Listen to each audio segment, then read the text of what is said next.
Sa isang maliwanag na gabi sa malayong baryo, nagaganap ang isang misteryosong ritual na nagpapaligaw sa mga damdamin ng takot at pag-aalinlangan. Ang malalim na gabi ay bumabalot sa mga anino ng nakaraan, kung saan ang mga alingasngas ng hangin ay nagdadala ng mga boses ng mga yumao. Dito, sa puok na ito, namumuhay ang ating pangunahing tauhan, isang babaeng nangangarap na makawala sa kanyang mahirap at mapanghusgang buhay. Siya si Ana, isang dalagang inabandona ng mga magulang at iniwan sa pangangalaga ng kanyang tiyahin. Sa kabila ng kanyang kagandahan, taglay ni Ana ang isang malalim na sugat sa puso mula sa mga taong nanakit sa kanyang damdamin. Sa tuwing tinitingnan niya ang kanyang sarili sa salamin, nakikita niya ang mga mata na puno ng lungkot at pangamba. Sa kanyang paglalakad pauwi mula sa trabaho, unti-unting nabubuking ni Ana ang mga kababalaghan sa paligid. May mga hindi maipaliwanag na mga galaw ng anino sa mga gilid ng kalsada at mga kutob na parang may nagmamasid sa kanya mula sa dilim. Hindi siya nag-iisa sa kanyang pakiramdam na may kakaibang presensya na bumabalot sa kanyang paligid.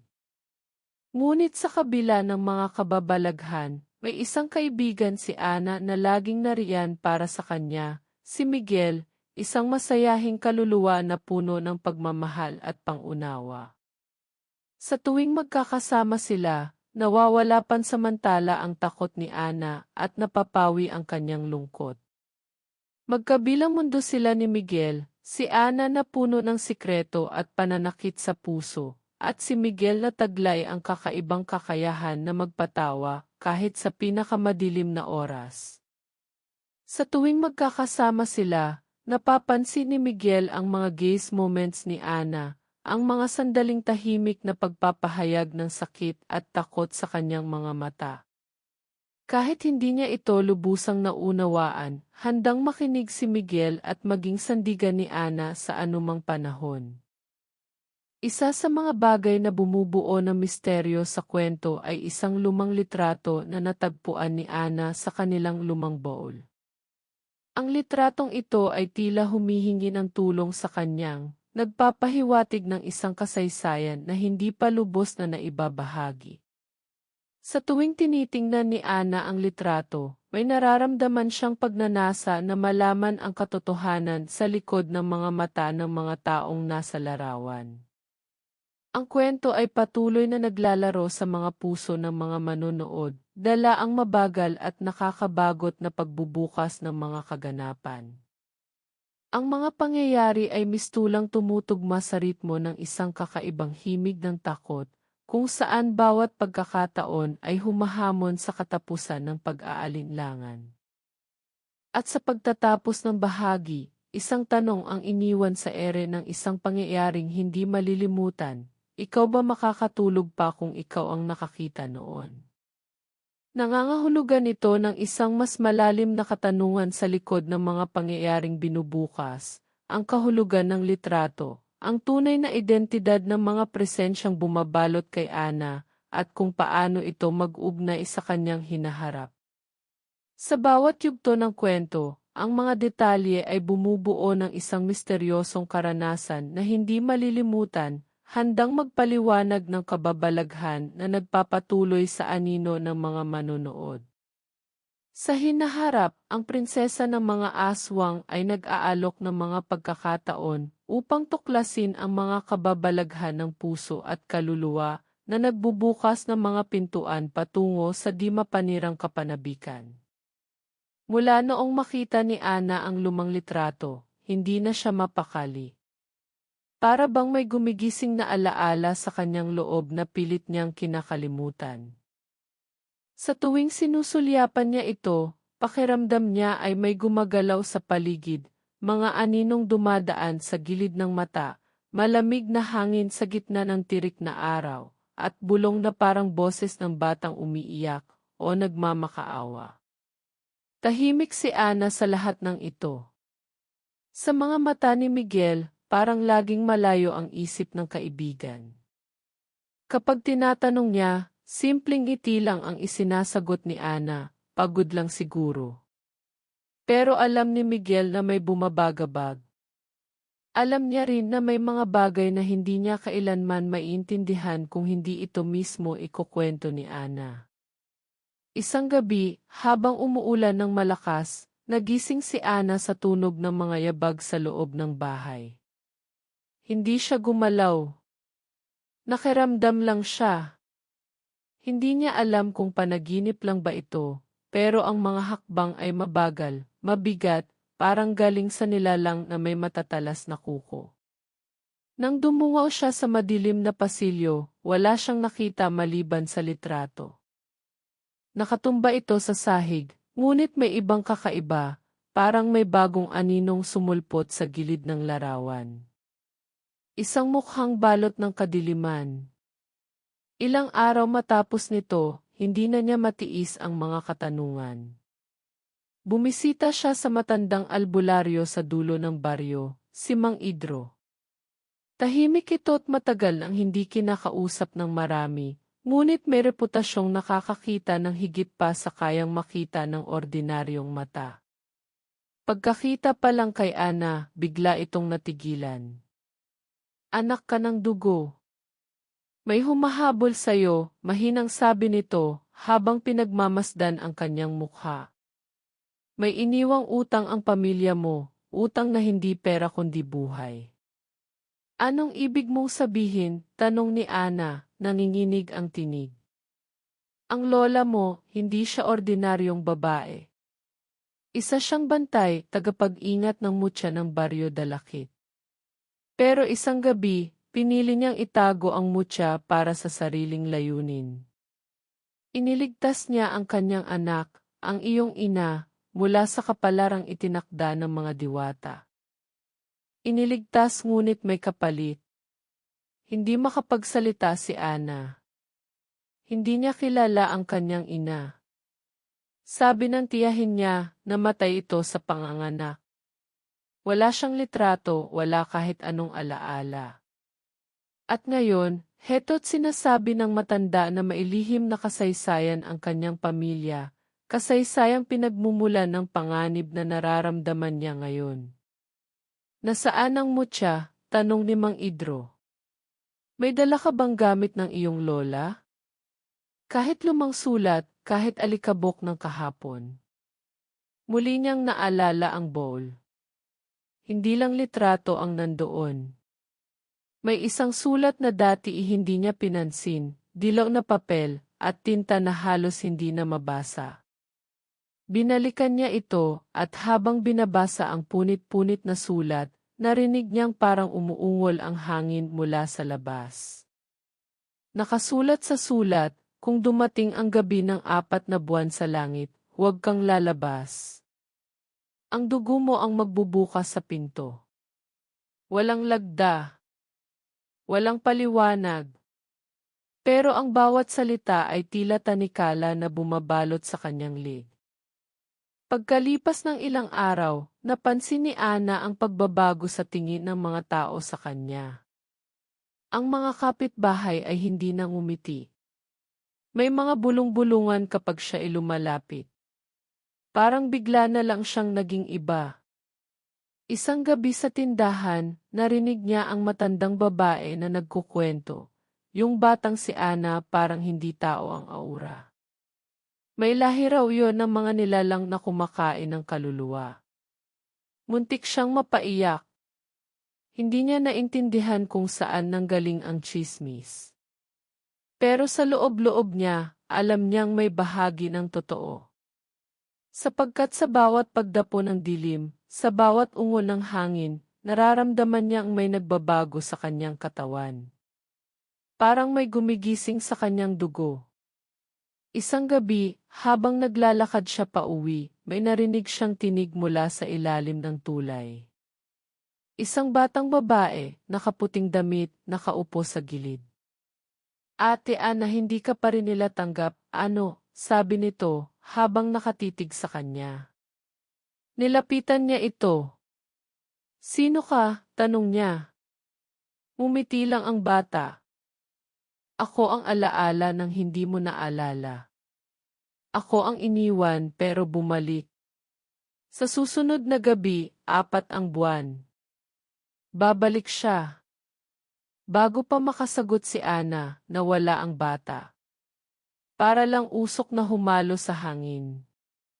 Nang gabing iyon, pinilit niyang alalahanin ang mga alaala ng kanyang kabataan. May isang imahe na paulit-ulit na bumabalik, isang babae na umiiyak habang binababa siya mula sa bintana, at isang boses na paulit-ulit na sinasabi, "Anak, patawarin mo ako, time loop." Echo.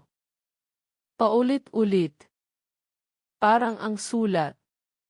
Parang ang tinig ng bata. Dahan-dahang pinupunit ng katotohanan ang katahimikan ni Ana. Hindi na siya makatulog. Kahit si Miguel, hindi na rin mapakali. "Ana," sabi niya isang gabi, "tao lang siya pero bakit ganoon ang tingin niya sa akin? Parang alam niyang hindi ako sapat para sa'yo. Parang may nanonood sa atin." Hindi makasagot si Ana. Sapagkat siya mismo, hindi na sigurado kung ano ang totoo. Kinabukasan, habang sinusuri muli ang litrato, napansin niya ang isang piraso ng papel na nakadikit sa likod nito, isang punit ng lumang pahina mula sa isang aklat. Nakasulat dito, ang prinsesa ng mga aswang ay hindi ipinanganak, siya'y ginising. At sa sulok ng kanyang mata, muling gumalaw ang anino sa gilid ng dingding. Kaya bago ka matulog ngayong gabi, isipin mo, kung makakita ka ng batang nakaputi sa kalsada, ngumiti at sinabing, babalik siya, ano ang gagawin mo? Ikaw ba makakatulog pa kung ikaw ang nakakita noon? Hindi na naging tahimik ang mga gabi ni Ana mula nang mabalot ng liwanag ng 4 na buwan ang langit. Parang gumigising ang mga aninong dati tahimik lang sa likod ng alaala. Parang pinipilit siyang maalala ang mga bagay na matagal na niyang pilit kinakalimutan, mga sigaw sa dilim, mga yakap na maihalong takot, at isang halik sa noo ng isang inang hindi na niya nasilayan muli.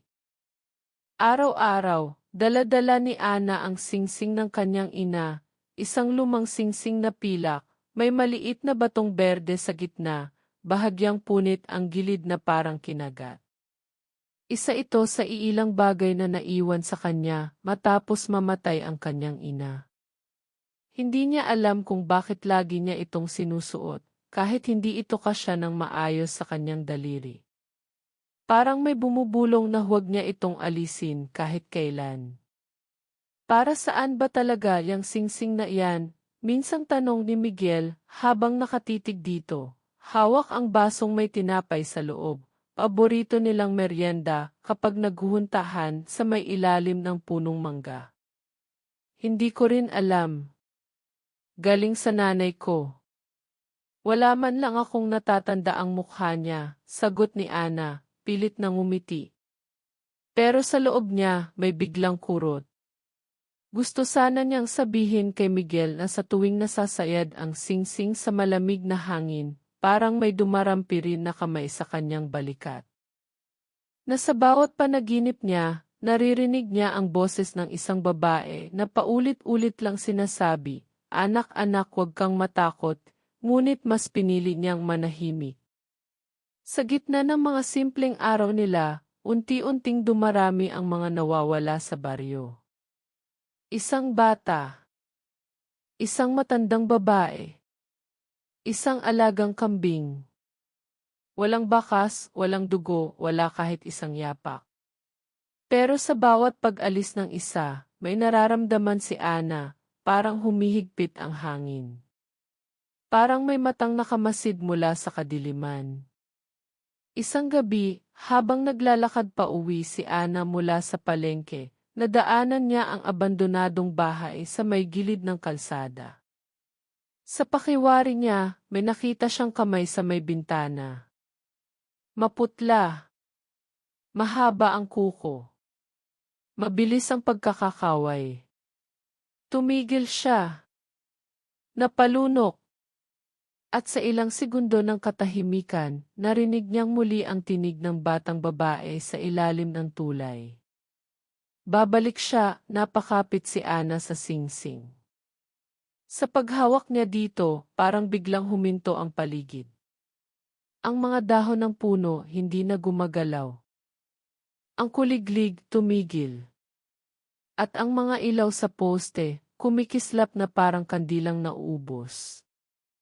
Minsan, iniisip ni Ana kung may tama na siya sa isip. Na baka lahat ito ay bunga lang ng pagod, ng gutom, ng pangungulila. Pero sa bawat gabi na may humahaplos sa kanyang buhok, habang natutulog siya, gayong mag-isa lang siya sa kwarto, paulit-ulit niyang tinatanong ang sarili, ako lang ba to? O may bumabalik na bang totoo? Hindi niya rin masabi kay Miguel. Ayaw niyang isipin itong baliw siya. Pero nararamdaman niyang unti-unti na rin itong nagiging tahimik. Kapag magkausap sila, mas madalas ang mga titig kaysa sa mga salita.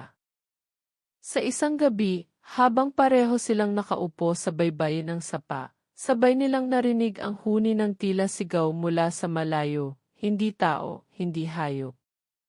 Hindi sila nag-usap tungkol dito. Pero sabay silang tumingin sa buwan. At sa gabing iyon, 3 na ang buwan sa langit, 1 na lang ang kulang. Kinabukasan, naglaho si Miguel. Hindi pumasok sa trabaho.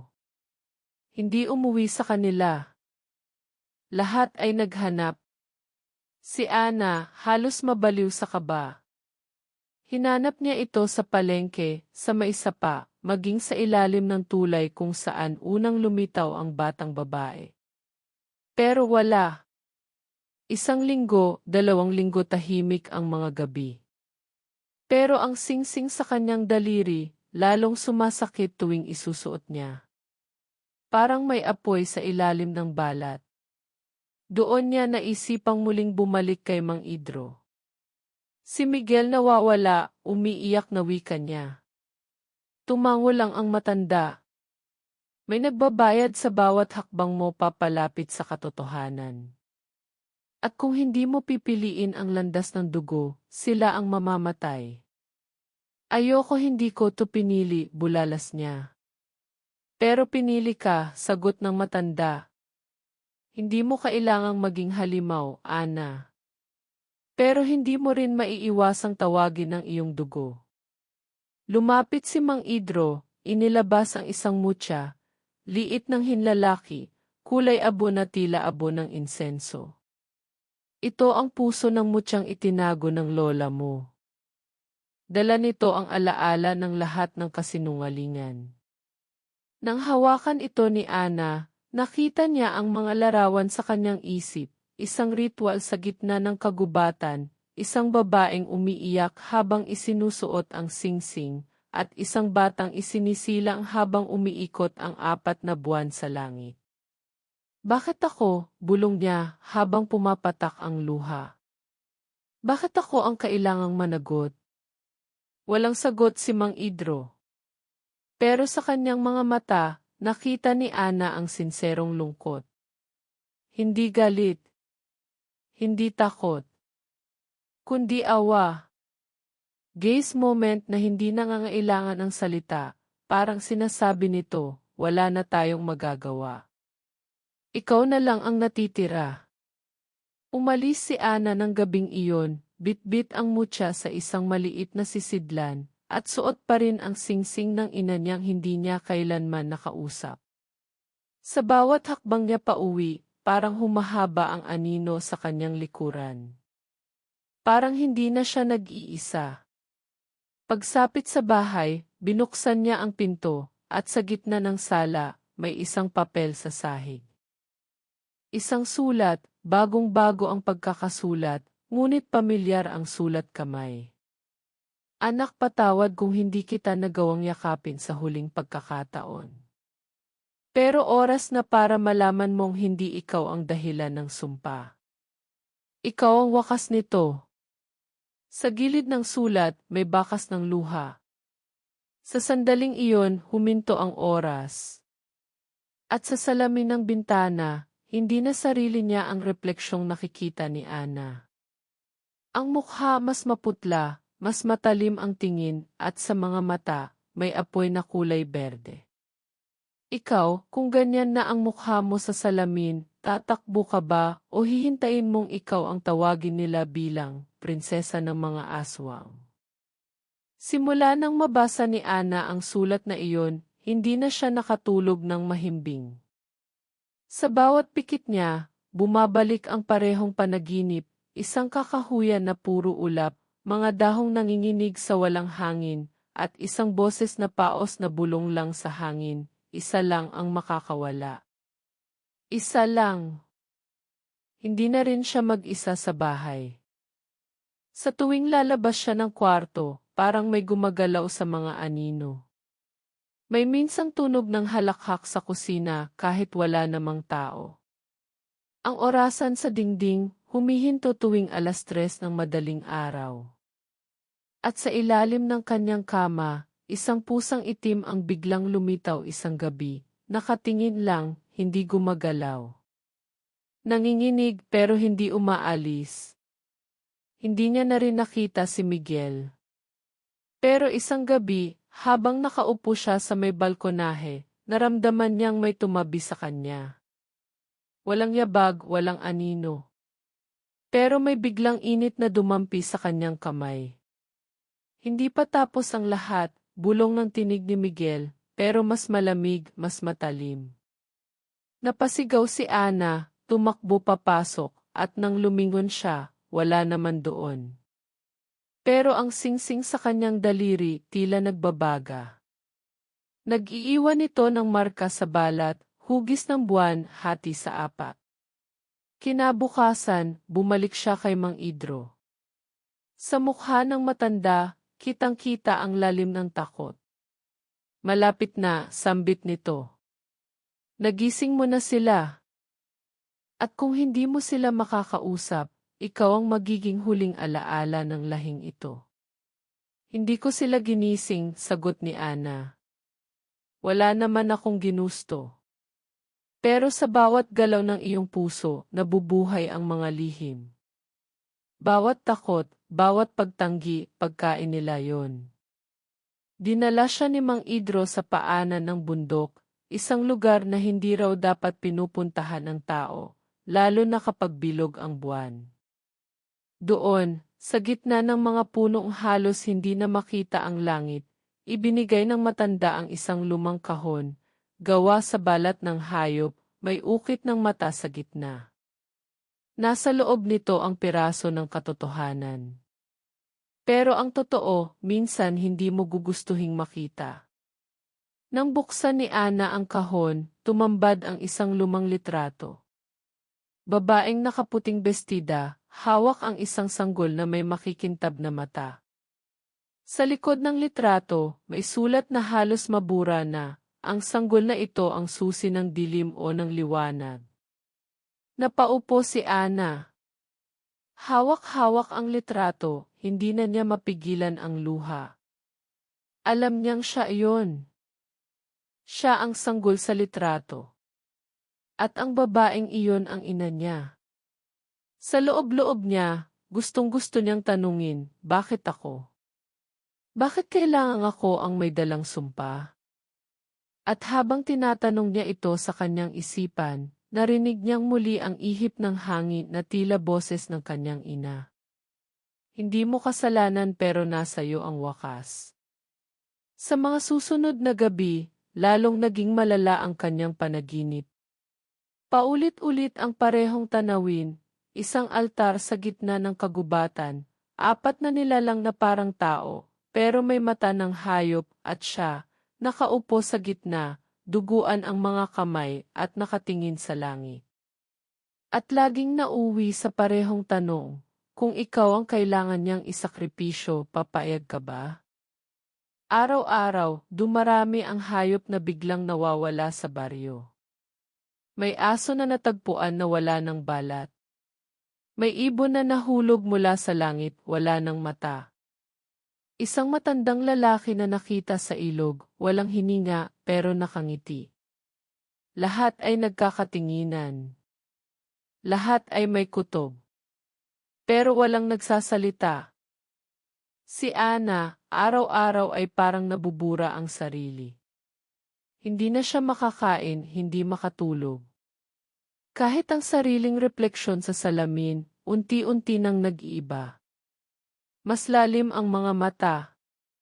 Mas putla ang balat. At ang singsing ng kanyang ina, umiilaw sa dilim. Isang gabi, biglang bumalik si Miguel. Nakita niya ito sa harap ng bahay, nakatayo sa ulan, walang payong, nanginginig. Ana, tulungan mo ako, bulong nito. Pero sa mata ni Ana, may hindi tama. Ang dating mainit na titig ni Miguel, ngayon ay parang walang buhay. May takot, pero may halong paghihirap. Nilapitan niya ito, at nang magtagpo ang kanilang mga mata, bigla na lang humapdi ang kanyang dibdib. Hindi ko alam kung ako pa ba to, pabulong ni Miguel. May mga bagay sa dilim na gusto kang gamitin at ako ang daan nila. Napayakap si Ana, kahit ang katawan niya nanginginig. Hindi kita iiwan. Pero baka kailangan mo akong iwan para mabuhay ka. Tumingin sila sa isa't isa, walang salita. Gaze moment. At sa katahimikan ng gabi, narinig nilang muli ang huni sa likod ng bundok, mababa, malalim, tila galing sa hukay. Alam ni Ana na kailangan na nilang maghanda. Kailangan niyang harapin ang takot, ang mga aninong binuhay ng kanyang pagkatao. Pero paano kung ang totoo, siya mismo ang halimaw na pinipilit niyang labanan? Muli niyang tiningnan ang singsing. Sa gitna ng batong berde, may umuusbong na hugis, tila mata na bumubukas, isang mata na parang nagmamasid sa kanya, mula sa loob.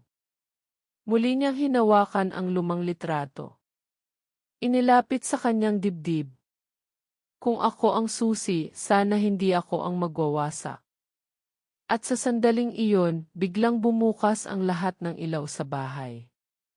Nagbukas at nagsara ang mga pinto. Muling lumitaw ang pusang itim sa gilid ng kanyang paanan, ngayon ay maisuot na maliit na kampanilya. Sa labas ng bahay, may 4 na aninong nakatayo sa gilid ng daan. Tahimik. Hindi gumagalaw. Pero nakatingin diretso sa kanya. Sa ibabaw ng mga ulap, lumitaw ang ika-4 na buwan. At sa malamig na hangin, isang tanong ang bumungad sa kanyang isipan. Kung ikaw ang halimaw sa kwento, handa ka bang magpakatao para sa kanila? Ikaw ba kaya mong tingnan ang sarili mo sa salamin kung alam mong isa ka sa kanila? Umuulan na naman. Bawat patak sa bubong parang dagundong ng kaba. Si Ana, nakaupo sa sahig ng lumang silid, hawak-hawak pa rin ang litrato ng kanyang ina. Pero sa liwanag ng kumikislap na kidlat, napansin niyang may bago sa larawan. Sa likod ng babae, may aninong nakatayo, mahaba ang buhok at walang mukha. Hindi niya matandaan kung nandoon na iyon noon. Lumamig ang hangin. Napasara siya ng kurtina. Sa salamin, natanaw niya si Miguel na papalapit. Basang-basa sa ulan, pero hindi ito lumalakad, tila dumaustos lang, parang tinutulak ng hangin. Pagbukas niya ng pinto, ni hindi siya kumurap. Ana, mahinang bulong ni Miguel, may kailangan kang malaman. Halos hindi na makapagsalita si Ana. Ang mga kamay niya nanginginig, ang lalamunan tuyo. Ano ba talaga ang totoo, Miguel? Tumalikod ito, tinuro ang gubat sa likod ng bahay. Hindi ako ang akala mong ako. Hindi ako naligaw rito. Hindi rin ako inatake ng mga aswang. Ako ang ginamit nila para makalapit sa'yo. Hindi na siya nakahinga. Anong ibig mong sabihin? Ginawa nila akong tagapagdala. Ako ang pasimuno ng panaginip. Ako ang dahilan kung bakit gising na sila. Napasigaw si Ana, ang galit at takot ay parang apoy na kumain sa loob ng kanyang dibdib. Bakit ngayon mo lang sinabi? Bakit mo pa ako tinulungan? Napayuko si Miguel at sa kanyang mata ay mailuha, pero dugo ang bumaba sa pisngi. Dahil minahal kita. At akala ko makokontrol ko pa. Pero mas malakas sila, mas malakas akin. Nabitawan ni Ana ang singsing at sa sahig, hindi na ito isang alaalang bato.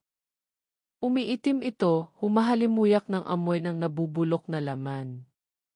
Sa gitna ng bato, bumukas ang imata at mula roon ay may usok na kumawala. Gising na sila, bulong ni Miguel. At gusto nilang gamitin ang katawan mo bilang huling sakripisyo. Walang salita ang lumabas sa bibig ni Ana. Sa kanyang isipan, bumalik ang linya na paulit-ulit sa panaginip, isa lang ang makakawala. Isa lang. At ngayon, alam na niya kung sino ang tinutukoy. Siya. Mula sa labas, may malakas na sigaw. Isang babae. Tumakbo si Ana palabas, iniwan si Miguel sa dilim. Sa may kalsada, nakita niyang nakahandusay si Aling Nena, ang kapitbahay nilang laging nag-aabot sa kanya ng tinapay tuwing umaga. Nakadilat ang mata nito, pero puro itim na lang ang puti.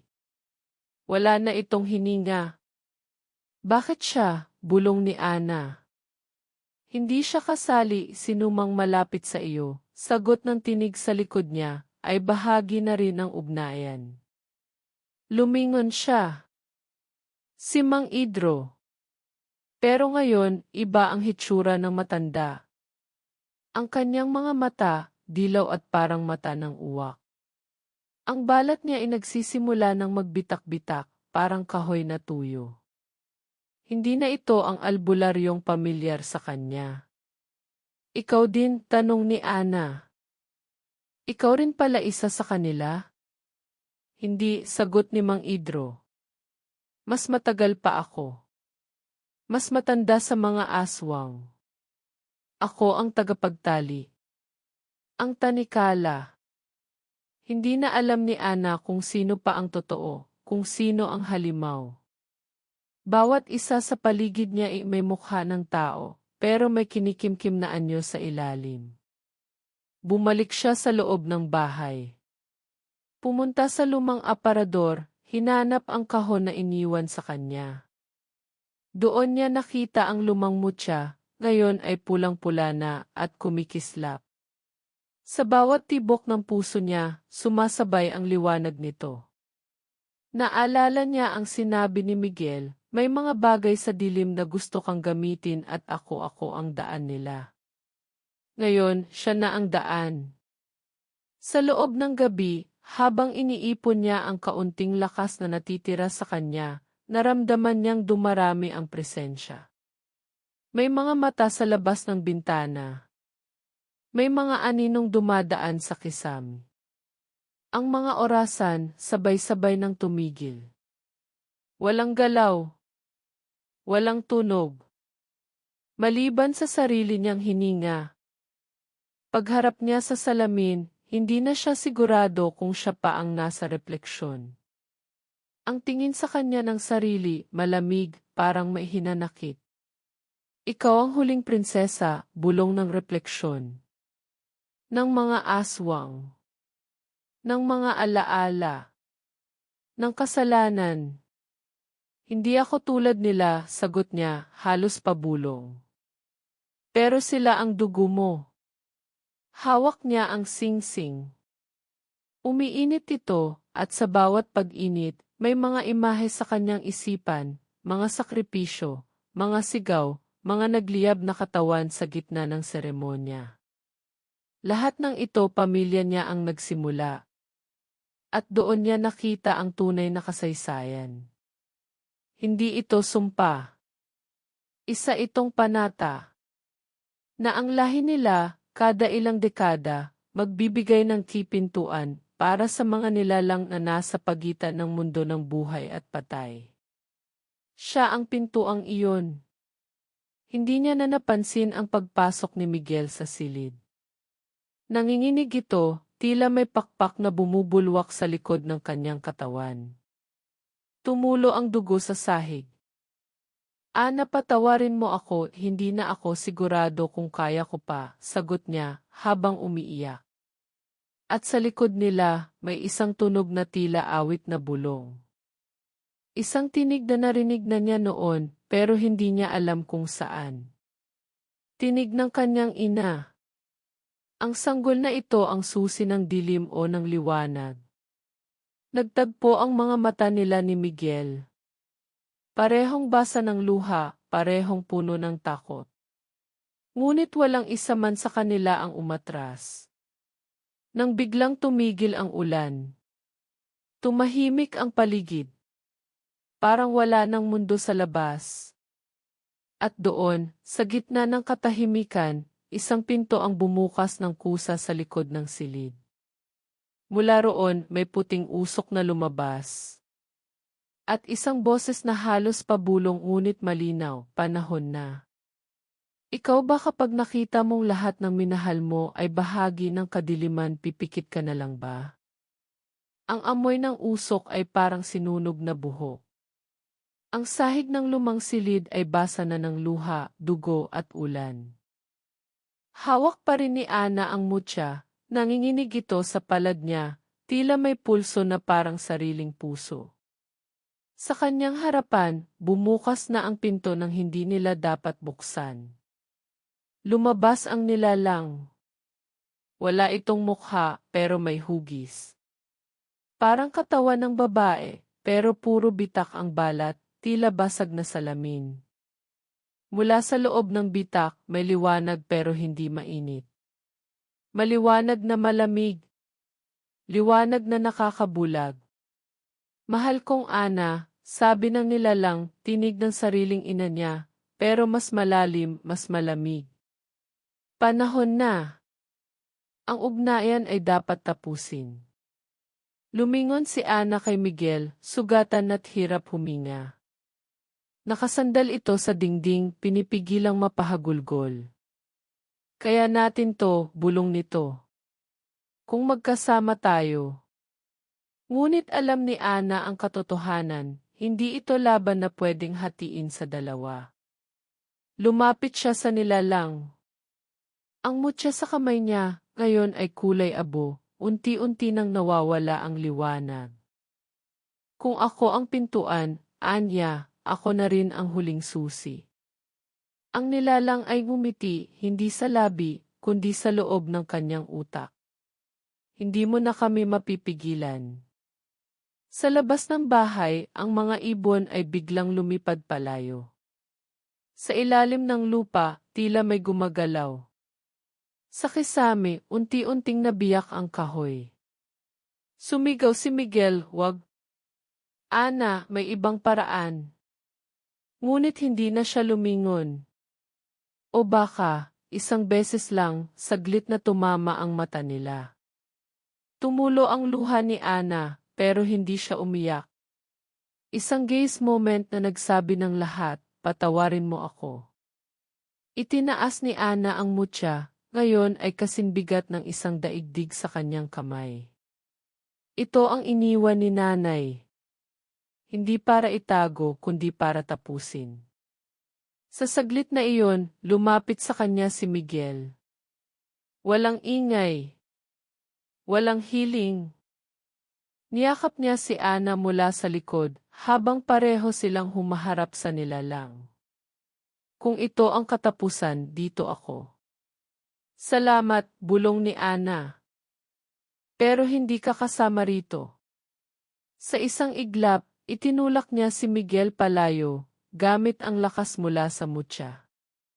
Tumilapon ito, humampas sa dingding at nawalan ng malay. Hindi ito pagtataksil. Isa itong sakripisyo. Tumayo siya sa gitna ng pinto. Ang mutya sa kanyang palad ay bumalot ng liwanag sa buong katawan niya. Ngunit hindi iyon liwanag ng kaligtasan, liwanag iyon ng kabayaran.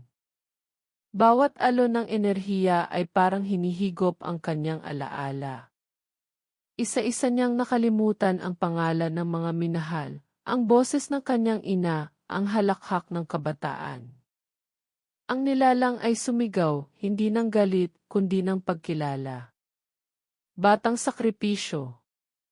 Babaeng ugnayan. Ikaw ang magwawakas. At sa huling segundo, binalikan ni Ana ang sariling refleksyon, ngayon ay hindi na siya. Ang mata ay pula, ang mukha ay baon sa pagod, at ang kamay ay basag tulad ng nilalang. Isa lang ang makakawala. Isa lang. Tumalon siya sa loob ng pintong nagbukas, at sumabog ang mutya sa liwanag. Ang bahay ay gumuho. Pagkaraan ng ilang oras, o baka ilang taon sa loob ng isang segundo, dumilat si Miguel. Basag ang dingding, putik ang paligid at walang katao-tao. Ana, tinig niya'y paos.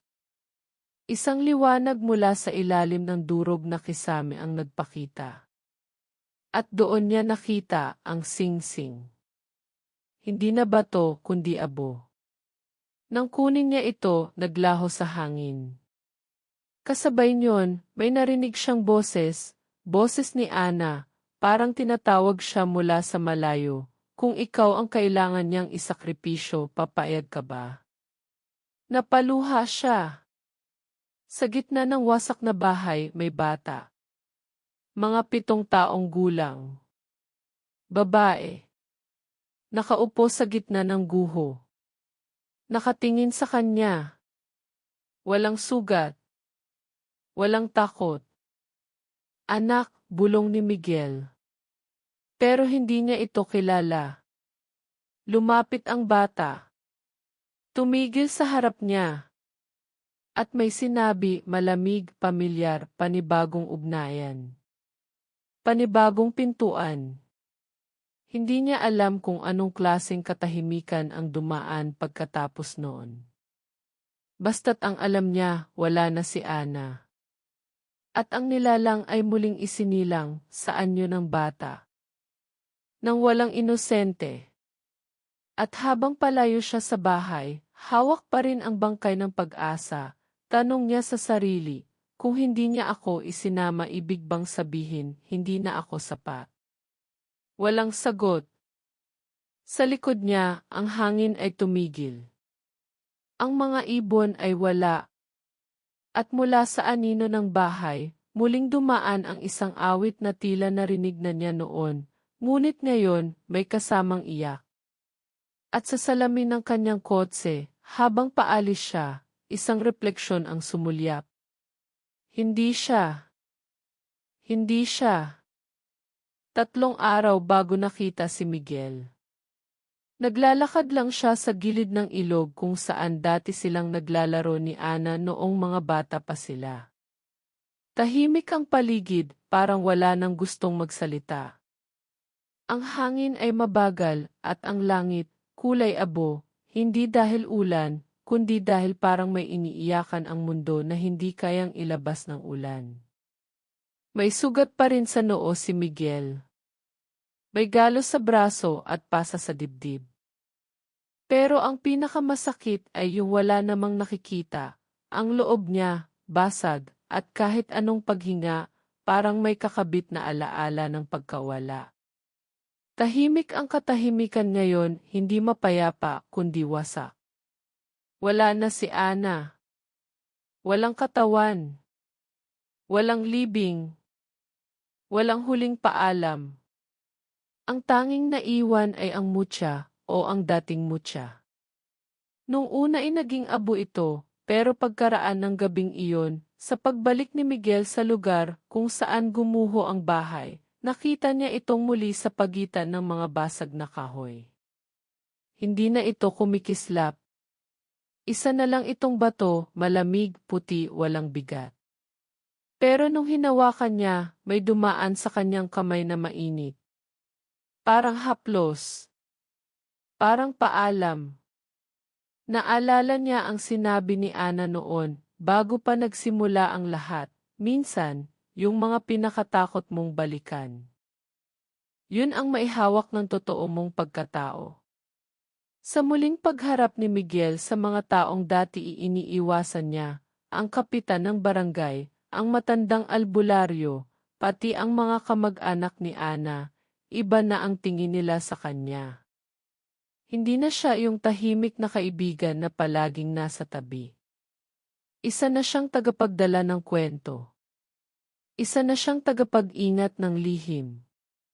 Pero hindi ibig sabihin ay naiintindihan na niya lahat. Ilang gabi pa rin siyang ginising ng panaginip. Hindi na ang nilalang ang laman ng panaginip niya, kundi si Ana. Pero kakaiba. Minsan nakangiti ito pero mailuha. Minsan nakatalikod lang, hindi nagsasalita. At sa bawat panaginip, palaging may iisang bagay na paulit-ulit, ang singsing ng ina ni Ana, na dati niyang nakita, pero ngayon ay nasa daliri ni Ana. Sa panaginip, tinatanggal ito ni Ana, ibinibigay sa kanya, pero bago pa man niya mahawakan, nagigising siya. Minsan, iniisip niya, ito na ba ang kabayaran? Ako ba ang natira para magdala ng kwento niya? Unti-unti, pinuntahan niya ang mga lugar na mahalaga kay Ana, ang lumang silong kung saan sila naglaro, ang paborito nilang puno ng sampalok, pati ang lumang silid-aklatan kung saan binasa ni Ana ang lumang kasaysayan ng kanilang bayan. Sa bawat pagbalik, nag-iiwan siya ng bulaklak, isang dasal at minsan katahimikan lang. At habang lumilipas ang mga araw, unti-unti ring bumabalik ang normal sa paligid. Ang mga batay muli nang naglalaro. Ang simbahan ay muling nagkakampana tuwing linggo. Pero kay Miguel, hindi na ito ang parehong mundo. Dahil minsan, sa lilim ng mga puno, may maririnig pa rin siyang pabulong. Panibagong ugnayan, panibagong pintuan. Isang hapon, bumalik siya sa lumang bahay ni Ana. Wala na itong bubong, puro ugat na ang sumibol sa pagitan ng kahoy. Pero sa gitna ng gulo, may isang bagay na tila hindi nagalaw, isang lumang litrato. Basa, may gasgas, pero malinaw, si Ana, batang-bata pa, yakap ang kanyang ina. At sa likod, may sulat sa kamay, ang tunay na prinsesa ay hindi pinipili. Siya ay isinilang sa dilim para magdala ng liwanag, kahit masunog siya rito. Muling tumulo ang luha ni Miguel. At doon niya napagtanto, si Ana ang naging prinsesa ng mga aswang, hindi dahil isa siyang halimaw, kundi dahil pinili niyang tapusin ang sumpa, hindi ituloy ito. Hindi niya ginamit ang kapangyarihan para sa sarili. Ginamit niya ito para iligtas ang iba. Kahit ang kapalit ay siya mismo. Dinala ni Miguel ang litrato pauwi. Nilagay niya ito sa maliit na altar sa kanyang kwarto, katabi ng mutya, at isang kandila na palaging nakasindi tuwing gabi. Tuwing gabi, bago matulog, naupo siya sa gilid ng kama. Minsan may iniisip siyang tanong, hindi niya alam kung para kanino. Tama ba ang ginawa mo, Ana? O kung ikaw ay naririto pa, hahayaan mo bang maulit ang lahat? Sa huling gabi ng tag-ulan, muling umambon. Habang pinapatay niya ang kandila sa altar, isang bagay ang nangyari. Umihip ang hangin. Umilaw ang mutya kahit saglit lang. At sa salamin ng aparador may refleksyon. Isang batang babae. Nakatingin sa kanya. Walang galaw. Pero may luhang dumadaloy. Hindi si Ana. Pero pamilyar. At sa kanyang isip dumaan ang tinig. Tapos na ba talaga ang sumpa? O baka nagsisimula pa lang? At ang kwarto ay nanahimik. Ang apoy ay muling umilaw. At ang gabi muling sumara ng pinto.